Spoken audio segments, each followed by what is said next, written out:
Hosted by you/comparison adept 9322. I, 24M, and my wife, 24F, recently had our daughter in July. She is the best thing to ever happen to us, and we couldn't be more thrilled to have our little bundle of joy. She recently got sick while staying with her grandparents, my in-laws, while my wife and I took a trip for work. For context, my in-laws are really into LifeWave X39. It's some patch that supposedly helps regrow stem cells by reflecting light rays back into your body, allowing your body to produce more stem cells to fight off diseases and sickness. If you ask me, it sounds like snake oil, and my wife agrees, calling it a pyramid scheme.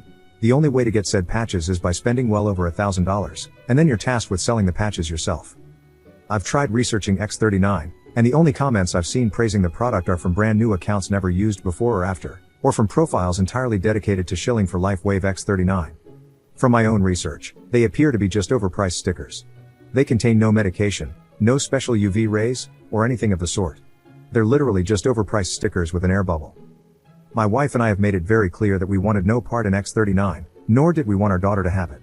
Even if it's fake, we wanted no part in it, and on the off chance it did something, I didn't want our daughter to be used as their lab rat or guinea pig. Now, before we left our daughter with my in-laws, we provided them with some infant medication, just in case she got sick. You can never be too safe, right? Well, we returned home from the work trip early because our daughter wasn't getting any better, so we picked her up and went home. While giving her a bath, we found an X39 patch on her arm. Upon finding it, we immediately called her parents and demanded to know why she had a patch on her. Her parents tried saying something along the lines of, "It's safe for babies." We even ordered the ones for ages 7 and younger, and it's practically medication. This still didn't answer our question. My wife checked the go bag, and although the Motrin we gave them was used, it wasn't used very much at all. Her parents claimed that someone else in their group or whatever gave it to their son, and he got better in a week. Point is, we didn't buy it nor did we care. We've made it abundantly clear that we wanted nothing to do with X39 and we didn't want our daughter to be a part of it. They failed to listen. My wife was on the phone with them for over an hour, and while I don't know the exact length of the conversation, I know it at least ended with her screaming, "You are never going to see my daughter again, and if you attempt to come to my house we will call the police," before hanging up. That was 3 days ago now, and we've had several missed calls from family members, her parents, her siblings, and even family friends, all saying that we overreacted and that they were just trying to help. Maybe we overreacted, but we wanted nothing to do with that, and despite making it clear, they went against our wishes and did it anyway. Instead of giving my daughter actual medication, they tried to give her some placebo patch. Her parents tried claiming that we're stopping them from seeing their only grandchild over something so small. But we didn't want to hear it. Are we overreacting to what her parents did? Update 1. There's been some development regarding what happened last month, and while I'm confident things will likely end here, I wanted to give a quick update for those who may have been curious. After my wife essentially cut ties with her parents, and we received a million phone calls and text messages from family and friends, things quieted down for about a week or two. We started having my sister watch our daughter instead when we had to work. We haven't had another out-of-town trip since the initial incident. During those couple of weeks, we didn't hear much beyond a few supposed posts on Facebook complaining about us, but I can't seem to find the posts. We thought things were going to end there, but boy were we wrong. My wife and I were visited by CPS about 2 weeks ago after they received concerning calls about supposed child abuse and negligence within our household. Of course, nothing like that happened, and the caseworker was very quick to see that. We asked who reported us, and while she couldn't say, we suspected it was her parents. We were completely helpful and cooperative with the caseworker. After she left that night, my wife called her mom and asked if she was the one who called CPS. Surprisingly, her mother took full accountability, but not so surprisingly tried to spin it in her favor, claiming that she did it for our own good because our daughter was sick and wasn't getting any better when she was there, so clearly, we were doing something awful as parents. My wife didn't really know how to react to that, so she basically told her mom to go screw herself and said she wants nothing to do with her again. I know I saw a few comments on the last post saying maybe we shouldn't have cut them out entirely, but now I'm starting to question why we didn't cut them out years ago, before our daughter was even a thought in our heads. About a week after the first CPS visit, my mother-in-law showed up at our house on my day off while my wife was at work and essentially demanded to see our daughter, forcing her way into our home by pushing past my arm.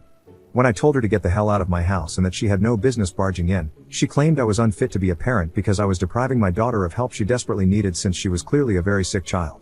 I want to make it clear that my daughter is perfectly healthy right now, with no stuffy nose, no high temperature, nothing. I told my mother-in-law straight up that she was batcrap insane. I went off on her about how she lied to us, went against our wishes, had the audacity to call and lie to CPS, then showed up at our house unannounced and uninvited, and barged inside. I also called her out on everything about her LifeWave BS. We argued for a while before I finally got so fed up that I told her to leave my house before I called the police. She stormed out, and in true Karen fashion, said, "This isn't over," before slamming my door. I immediately called my wife, who was, of course, irate. The following morning, we filed a restraining order at the courthouse against her mom and dad because they're clearly not in their right mindset. The caseworker had to visit us a few more times over the past 2 weeks as per their guidelines, and yesterday was her last day. She informed us that we're doing well and apologized for the trouble they caused.